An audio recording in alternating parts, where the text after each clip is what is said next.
Hello dear student, Hariom.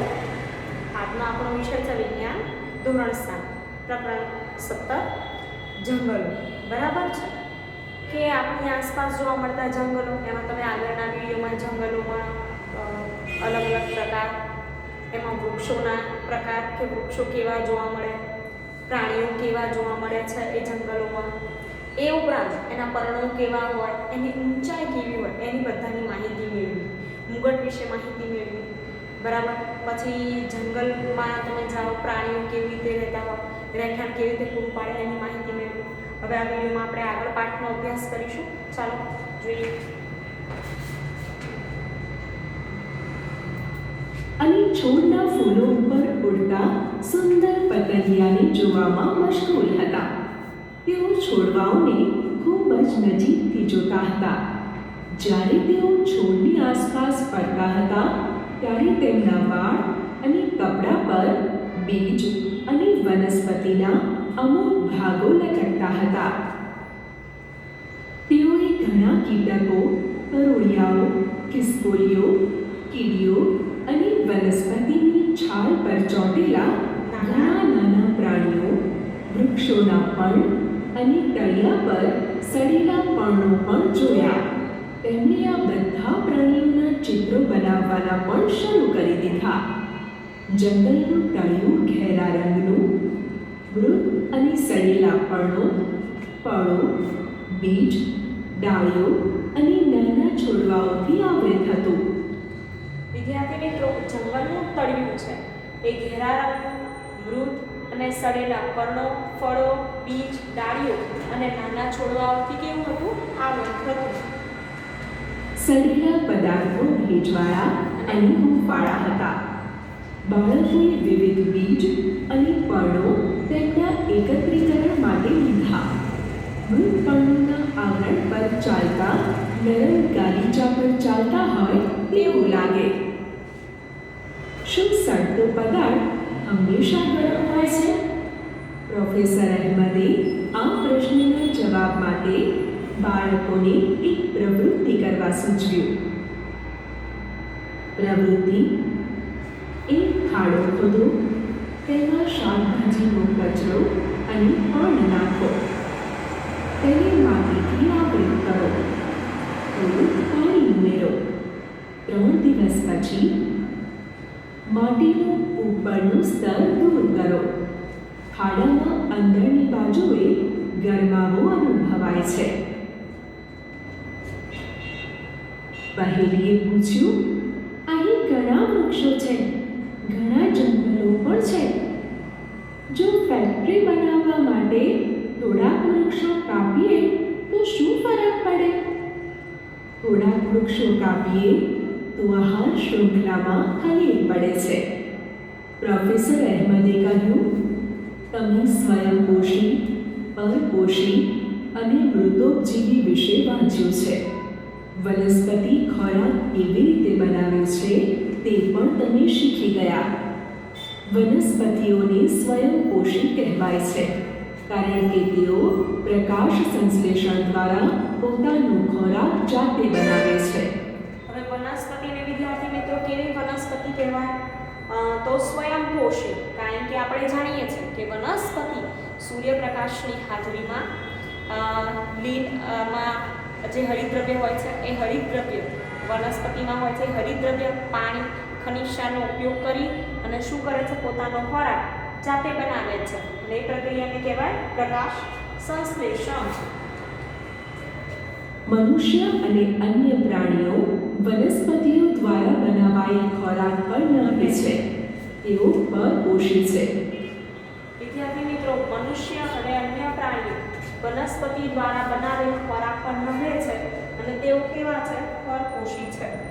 મૃતોપજીવી સજીવો જેવા કે ફૂગ, મૃત અને સડી ગયેલ પદાર્થોમાંથી પોષણ મેળવે છે.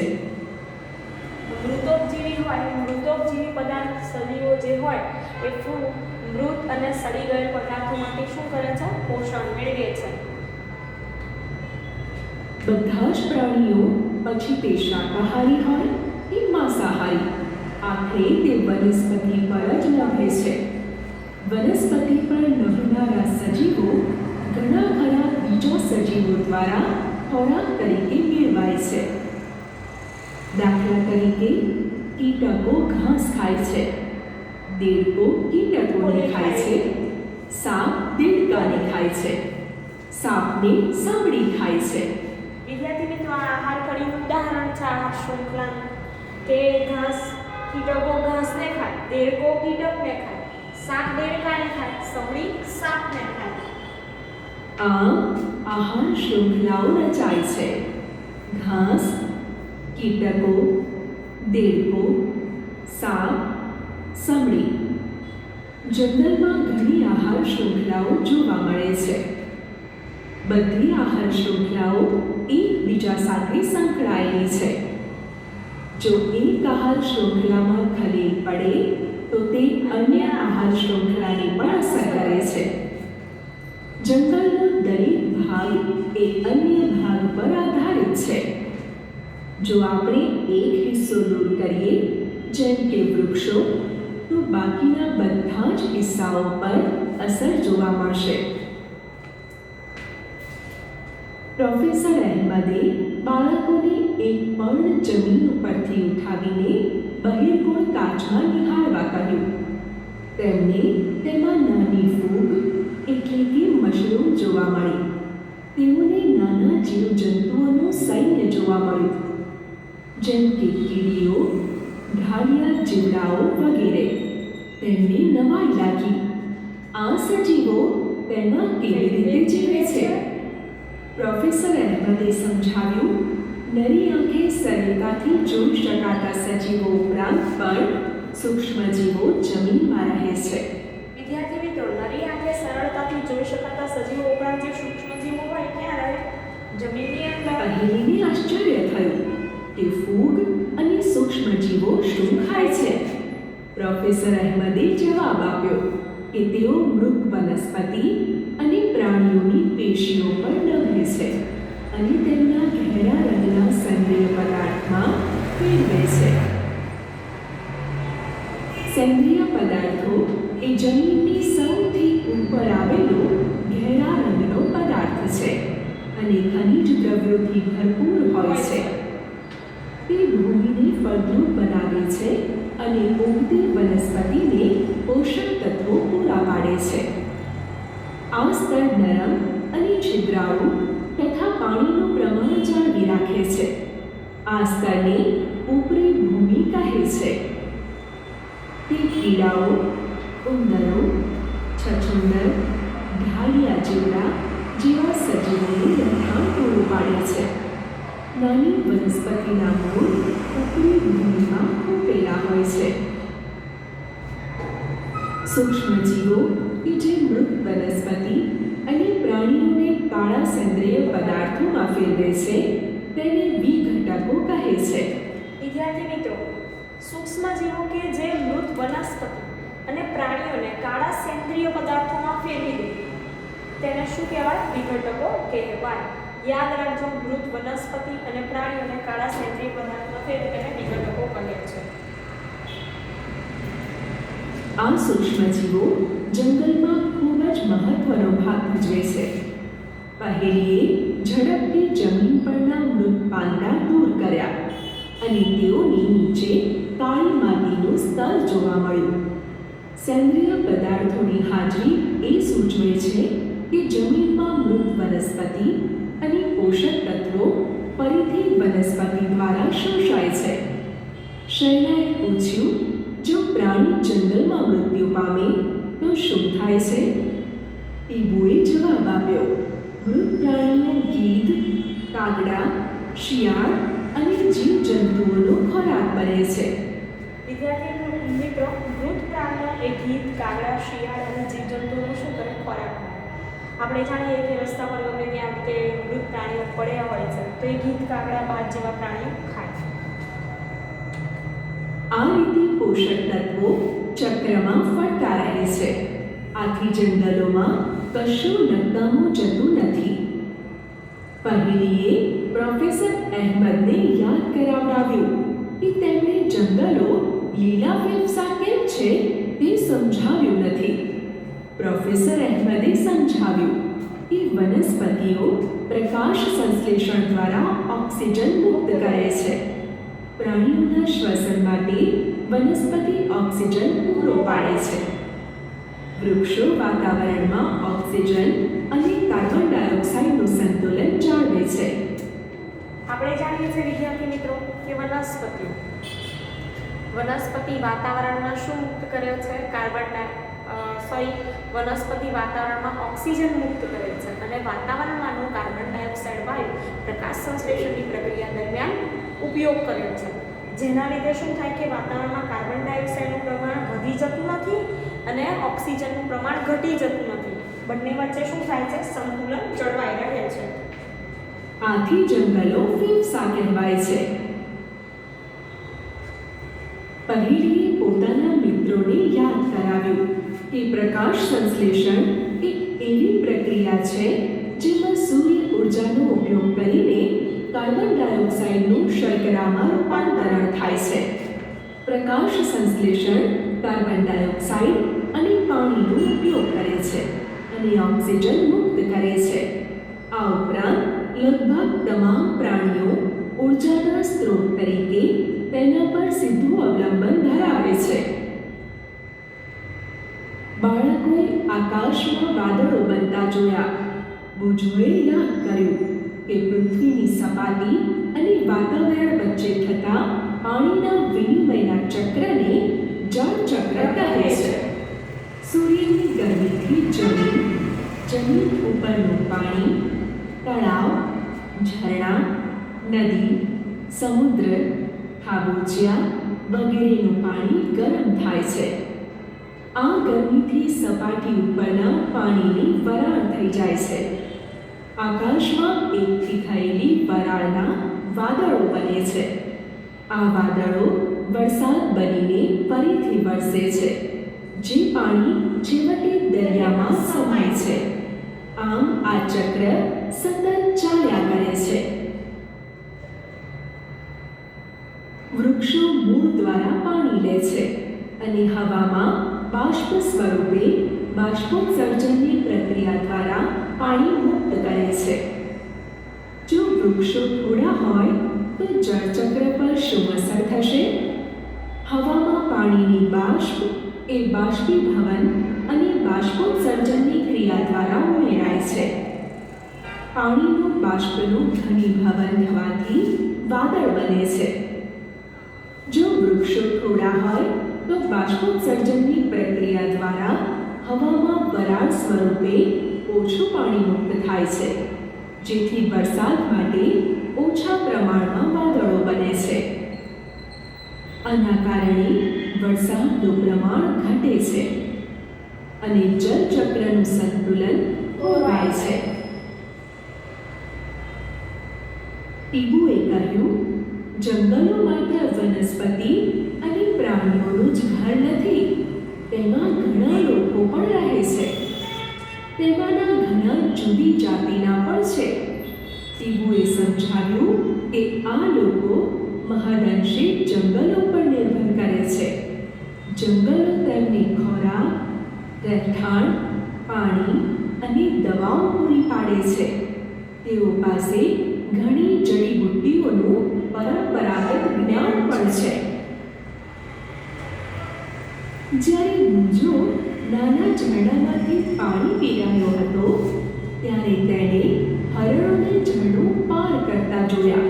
તેઓ ગીચ ઝાડીઓમાં અદૃશ્ય થઈ ગયા.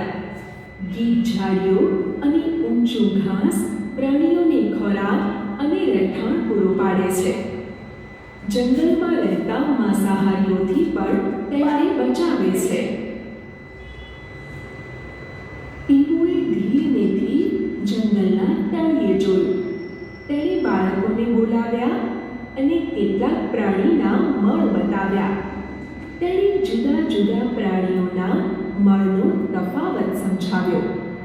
પ્રોફેસર અહેમદે સૂચવ્યું કે જંગલના અધિકારીઓ કેટલાક પ્રાણીઓની હાજરી તેમના મળ અને પગલાંના નિશાનથી ઓળખી શકે છે. વિદ્યાર્થી મિત્રો, જંગલના જે અધિકારીઓ હોય છે એ એ જંગલના અધિકારીઓ કેટલાક પ્રાણીઓની હાજરી તેમના મળ અને પગલાંના નિશાનથી ઓળખી શકે છે. ભુજોએ બધાને બોલાવ્યા અને એક મોટો પ્રાણી મળનો સડેલો ઢગલો બતાવ્યો. તેમાંથી કેટલાક ઢાળિયા જીવડા અને ઈયળો ખોરાક મેળવતા હતા અને તેમાંથી બીજા કોઈ વિકસી રહ્યા હતા. બીજા કોઈ જુદા જુદા છોડ અને ક્ષુપના હતા. પ્રાણીઓ પણ કેટલીક વનસ્પતિના બીજના ફેલાવા માટે અગત્યનો ભાગ ભજવે છે, જે જંગલની વૃદ્ધિ અને પુનર્વિકાસ માટે જરૂરી છે. પ્રાણીઓનો સડી ગયેલો મળ પણ બીજા કુળને પોષણ પૂરું પાડે છે, તેમ પ્રોફેસર અહેમદે સમજાવ્યું. આ સાંભળીને ભુજોએ પોતાની નોંધપોથીમાં નોંધ્યું. વનસ્પતિની વિવિધ જાતિઓને વિકસાવવાથી જંગલો તૃણાહારીઓને ખોરાક અને રહેઠાણ માટેની બહોળી તકો પૂરી પાડે છે. વિદ્યાર્થી મિત્રો, વનસ્પતિની વિવિધ જાતિઓને વિકસાવવાથી જંગલો તૃણાહારીઓને ખોરાક અને રહેઠાણ માટેની બહોળી તક પૂરી પાડે છે. તૃણાહારીઓની વધુ સંખ્યા એટલે માંસાહારીઓ માટે ખોરાકનો વધુ જથ્થો. પ્રાણીઓની વિવિધતા જંગલના વૃદ્ધિ અને પુનર્વિકાસ માટે જરૂરી છે. વિઘટકો પોષક તત્વોનો પુરવઠો જંગલના વૃક્ષોને પૂરો પાડવામાં સહાય કરે છે. તેથી જંગલો એક અદ્વિતીય જીવિત અસ્તિત્વ જીવનથી ભરપૂર છે. બપોર થવાવી અને બાળકોને પાછા જવું હતું. ટીબુએ પાછા જવા માટે બીજો રસ્તો બતાવ્યો. જ્યારે તેઓ પાછા જઈ રહ્યા હતા ત્યારે વરસાદ શરૂ થયો. જો કે આશ્ચર્યજનક રીતે તેમણે જોયું કે વરસાદના ટીપા સીધા જંગલના તળિયે અથડાતા નહોતા. જંગલનો સૌથી ઉપરનો વિસ્તાર છત્રછાયા વરસાદના પ્રવાહને રોકીને રાખે છે અને મોટા ભાગનું પાણી ડાળીઓ અને વૃક્ષોના પ્રકાંડ દ્વારા નીચે આવે છે. ડાળીઓ પરથી ક્ષુપ અને છોડવા પર પાણી ટપકે છે. તેમણે જોયું કે જમીન હજી સૂકી હતી. અડધા કલાક પછી વરસાદ અટક્યો. તેમણે જોયું કે મૃત પર્ણોનું ભોંય તળિયા પરનું સ્તર હવે ભીનું લાગતું હતું, પરંતુ જંગલમાં પાણી સ્થિર નહોતું. ભુજોએ વિચાર્યું કે જો ભારે વરસાદ શહેરમાં પડે તો શું થાય? જો શહેરમાં આટલો ભારે વરસાદ થયો હોત તો પૂર આવી ગયું હોત. પ્રોફેસર અહેમદે કહ્યું, જંગલો વરસાદી પાણીના કુદરતી શોષકો તરીકે પણ કાર્ય કરે છે. તેઓ જમીનમાં સમગ્ર વર્ષ દરમિયાન જળ સપાટી જાળવી રાખવામાં મદદ કરે છે. જંગલો માત્ર પૂરને અટકાવવાનું નહીં, પરંતુ ઝરણાઓમાં પાણીના પ્રવાહનું નિયંત્રણ કરવાનું પણ કાર્ય કરે છે, જેથી આપણને સ્થિર પાણીનો પુરવઠો મળી રહે.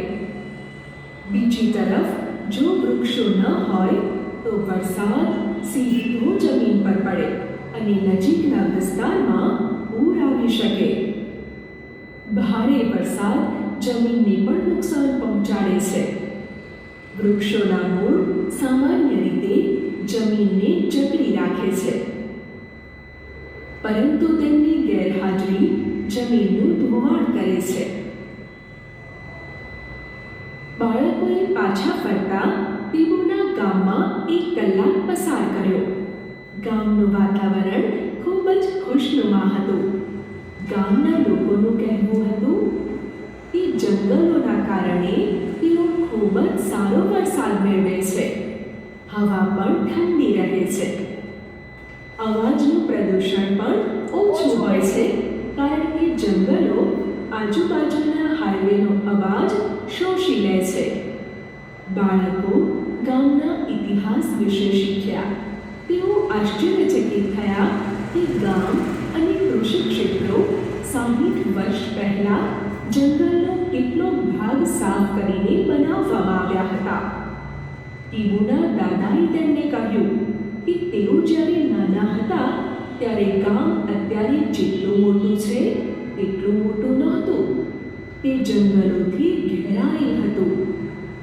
રોડના અને બહુમાળા મકાનોના બાંધકામ, ઔદ્યોગિક વિકાસ અને લાકડાની માંગને કારણે જંગલો પર દબાણ આવે છે અને તે નષ્ટ પામતા જાય છે.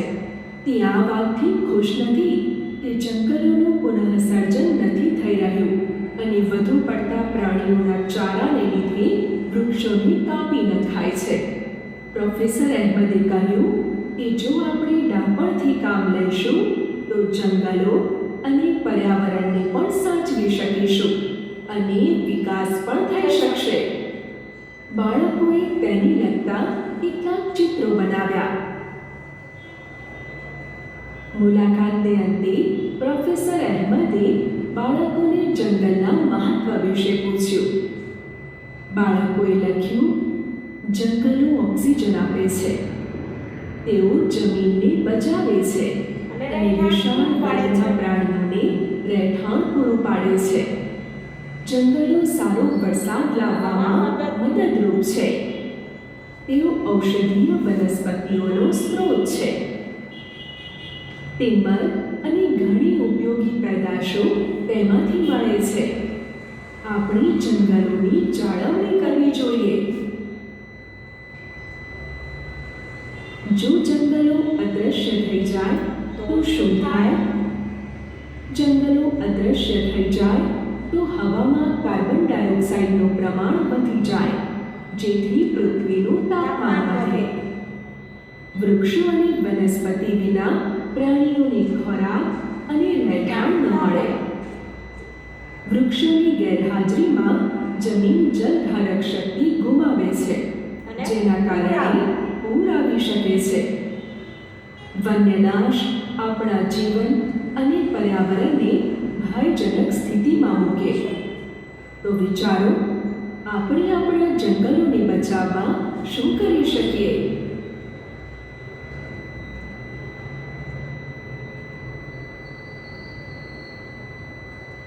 તો વિદ્યાર્થી મિત્રો, આપણો પાઠ અહીંયા પૂર્ણ થાય છે.